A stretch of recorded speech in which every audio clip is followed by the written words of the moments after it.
இந்திய மகளிர் கிரிக்கெட் அணி உலகக்கோப்பை வெல்ல முக்கிய பங்காற்றிய ரிச்சா கோஷை மேற்கு வங்க முதல்வர் மம்தா பானர்ஜி கௌரவித்திருக்கிறார்.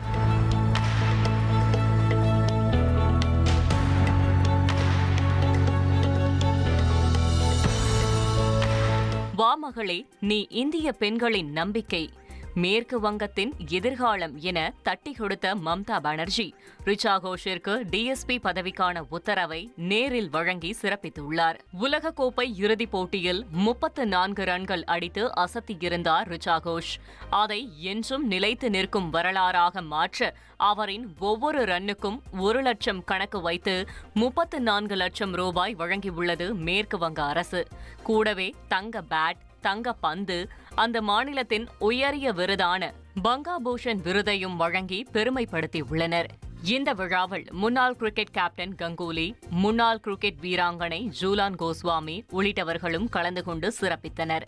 நிகழ்வின் போது மகிழ்ச்சியில் இருந்த மம்தா பானர்ஜி சிறப்பழைப்பாளர் ஒருவருக்கு தன் கழுத்தில் சுற்றியிருந்த ஸ்கார்ஃபை கொடுத்து மகிழ்ச்சியடைந்தார்.